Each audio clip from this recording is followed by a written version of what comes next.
Hello everybody and welcome to the channel. So in today's video we will have a very important video to discuss because what did happen about 15 to 16 hours ago is something that we do need to talk about, and so that is the Bartomeu interview that he had with Sport. And so he did touch on a lot of topics, very important ones, some very not so important, but we will be talking about a few topics that has to be discussed in this video. And so we are first going to talk about Neymar Jr. And so they did ask him about the Neymar Jr. situation, like are they going to bring him in or not? And the reason why they did bring that up and why they had to talk about Neymar Jr. is because in about 2 or 3 days the transfer window will open, and so Barcelona is going to take massive action. Who knows if they're going to sell more players than bring in new players, but Barcelona is going to be very active in this transfer window. And so again, we will be talking about Neymar Jr. first, and it says here, Bartomeu said, in this situation it is unfeasible, nor PSG wants to sell him. Last summer we tried very hard, but this summer there will be no attempt. The situation is what it is. The club has stopped earning 200 million euros between March and June 2020. So I'm very surprised to hear that Bartomeu did rule out Neymar Jr.'s return to FC Barcelona this early, especially before the transfer window did open, because the idea was Barcelona was going to go knock on PSG's door and ask about Neymar Jr. and what they're willing to sell him for. And that would also mean that Barcelona is going to meet halfway to bring in Neymar Jr. And Neymar Jr. did say that if he sees Barcelona meet him halfway to complete this transfer, Neymar Jr. will also do his part and try and get himself back into that club. But now with this statement here of Bartomeu, it is clear that Barcelona and the president are letting go of Neymar Jr. And again, it's crazy to hear this because now with Neymar being worth 137 million euros, this is the cheapest value we have ever heard being put on Neymar Jr. And this is according to KPMG. And for Barcelona to not attempt to bring in Neymar Jr. at 137 million euros, what does that say for Neymar Jr.? Like, for example, in this summer, are we still going to see Neymar Jr. ask to go to FC Barcelona, or is he going to move to a different club? Or most importantly, is he just going to end up being a PSG legend? Who knows what's going to happen, but many questions are going to be arising. And let me tell you guys this one thing. If Neymar Jr. does not come in this summer of 2020, Neymar Jr. will not ever wear a Barcelona jersey again, because this will be his last chance to come in, because I simply just don't see Barcelona bringing in Neymar Jr. at 29 years old. Now, I know that there's this joke going around the media that Barcelona like to bring in players who are like 29, 30, 31 years old because they do value the more experienced players, but we have to also take into account that by the time Neymar Jr. is 29 years old in the summer of 2021, this Barcelona board of directors is going to be completely different. There are going to be completely different people taking charge of this club, a completely different management, and with Victor Font and Xavi Hernandez most likely taking hold of this FC Barcelona in the summer of 2021, I just don't see them going back into the roots of 2015 and saying, let's bring back Neymar Jr. I just simply don't see that happening. They will be coming to this club to look forward and not looking back. And so that is why I say that if Neymar Jr. does not come in this summer, he will not come at Barcelona at all ever again. Now, we must also take into account that if Neymar Jr. comes in this summer, this is also going to affect many other players. And that is part of my argument on why I do not want to see Neymar Jr. in this summer, is because it's really going to affect players like Ansu Fati, Dembele, Trincao. So if we look at this from a sporting and economic situation, it is not ideal on both parts. Now I want to move on to Lautaro Martinez, because the interviewers did ask Bartomeu about the Lautaro Martinez operation, because simply Neymar Jr. and Lautaro Martinez are the two most talked about players in FC Barcelona right now. And so they did ask him, what is the situation looking like with Lautaro Martinez? And Bartomeu did say Barcelona has spoken to Inter Milan involving Lautaro Martinez for several weeks, but talks have stopped by mutual agreements with Inter Milan. This situation does not invite large investments. And so this is basically explaining that there is an agreement between Barcelona and Inter Milan that they're going to stop negotiations for now and continue it later when Barcelona do get their stuff together. So they basically told Inter Milan and said, we are going to stop the negotiations here. We first need to sell our players on our end, and then we'll come back to you and come back with a better offer. And I completely agree with that, because this is something that we have talked about before in the past 4 to 5 videos, and that is that Barcelona do need to sell players first in order to bring new players in. We are not going to see any new players coming in this transfer window unless players like Rakitic, Vidal, Semedo, or whoever Barcelona plans on selling in this summer. But one thing is for sure is that if we were given a choice on who Barcelona is going to sign first, which is Lautaro Martinez or Neymar Jr., that player is going to be Martinez. But now I want to move on to the most important part, which is about the Arthur Melo swap deal, because they did ask him about what was the situation with Arthur Melo and what was your intentions on why you wanted to complete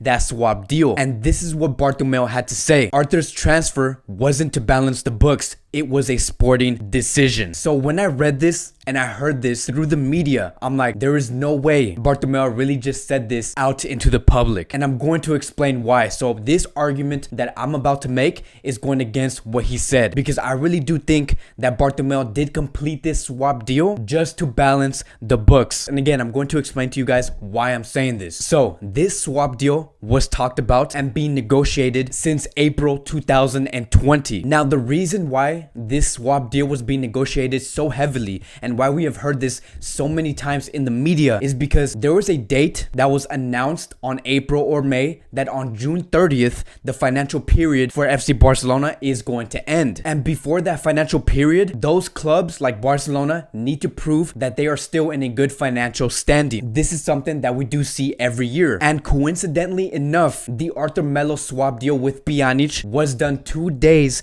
before the June 30th date. And the details of this swap deal is that Pjanic was being sold for 70 million euros and Arthur Melo was being sold for 80 million euros. And so if we look at those headlines, we would say that Barcelona made a profit of 10 million euros and we got Pjanic in. But if we look further into detail and see how these transfers do really work, this is a report that came out from an accounting expert, and he did explain how this transfer went by and how Barcelona won at the end of this deal. And so I'm going to explain this as simple as possible so you guys can really understand why this swap deal was made. So he basically explained that when football clubs buy players, they see these players as assets. And when you do see these players as assets, the value of that player would be spread in the course of whatever that contract length is going to be. So for example, Arthur Melo was signed to FC Barcelona for 30 million euros with a contract of 6 years. So Barcelona was going to keep Arthur Melo for 6 years and Barcelona owed 30 million euros. And Barcelona agreed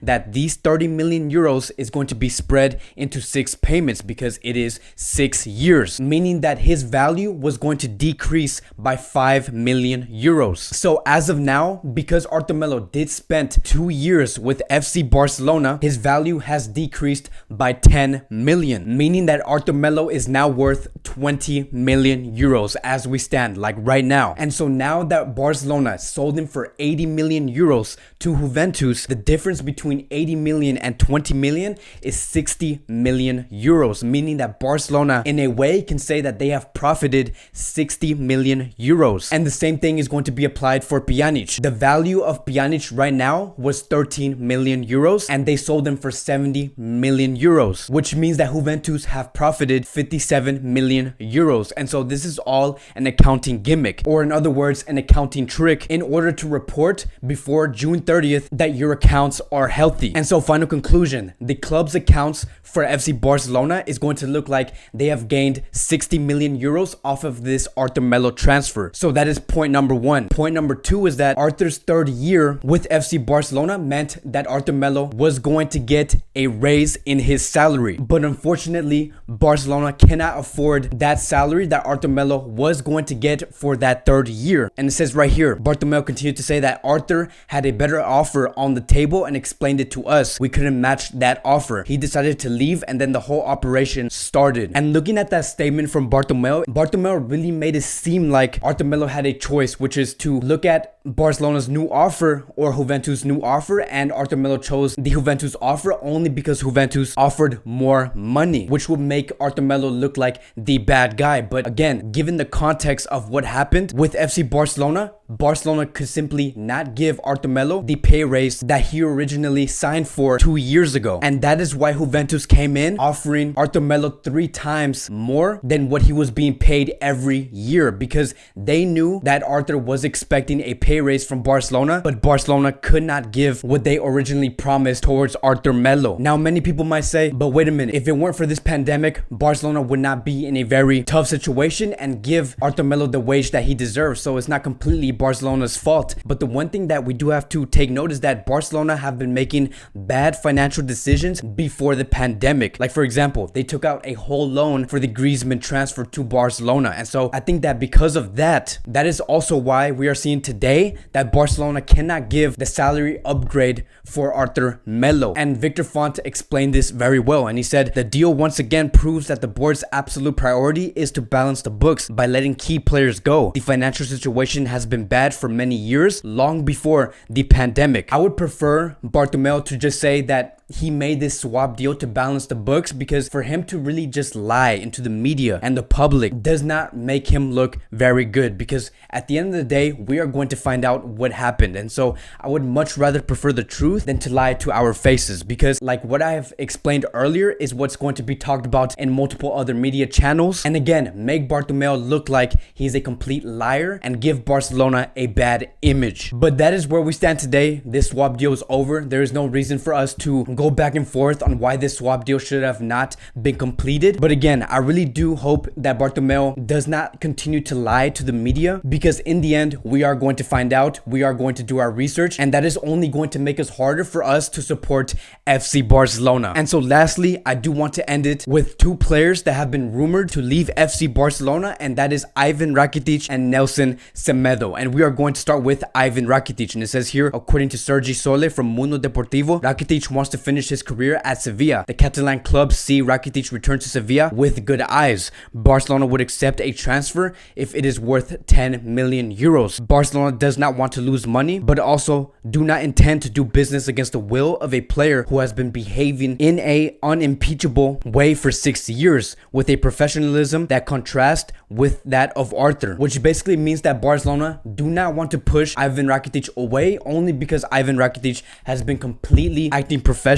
Now, we don't know what are the list of teams that are interested in Ivan Rakitic, but one of the clubs that are really interested that we know for sure is Sevilla, and Ivan Rakitic does prefer to go back home. But here's the problem, and that is that Sevilla cannot afford to bring in Ivan Rakitic, because just like Barcelona, Sevilla has been affected by this pandemic, and we just don't know how much Sevilla is able to give for Ivan Rakitic. But as of now, Barcelona is valuing Ivan Rakitic at 10 million euros. Now, one may question, why is Ivan Rakitic being priced at 10 million euros? Well, if we look at Ivan Rakitic's contract with Barcelona, his contract does end next year in 2021. And if we don't sell Ivan Rakitic in this summer, by next summer in 2021, Ivan Rakitic would be able to leave for free. And this has been receiving a lot of backlash only because it has been reported last year that PSG were bidding for Ivan Rakitic at 80 million euros. And that is hugely different from 80 million to 10 million euros. Barcelona had a chance to sell this player at 80 million euros. And now seeing that Barcelona are listing this player at 10 million is a huge loss. And so who knows what's going to happen with Ivan Rakitic, but that is where we stand at the moment. Moving on to Nelson Semedo. According to Gabriel Sanz, Nelson Semedo is very close to renewing with Barcelona. Club sources admit that the negotiations with Semedo are very advanced. They want to extend him until 2025. And so this is some huge news. Hearing that Semedo could be staying at Barcelona does raise a lot of questions, because over these courses of 12 to 14 months, Semedo was key to so many operations. And now that we are here listening that Semedo could be staying with Barcelona for 5 years is absolutely huge, because this is also going to affect the players that were rumored to come in, and that one player is Serginho Dest. Because I have explained in the past videos that the Dest situation with Barcelona was going to be hugely dependent whether Semedo does leave or not. And now hearing that Semedo is going to renew with Barcelona, I really do expect to see more from Nelson Semedo in the next season if this renew does go through. And I do hope that if Nelson Semedo does sign a renewal with Barcelona, I hope that he takes this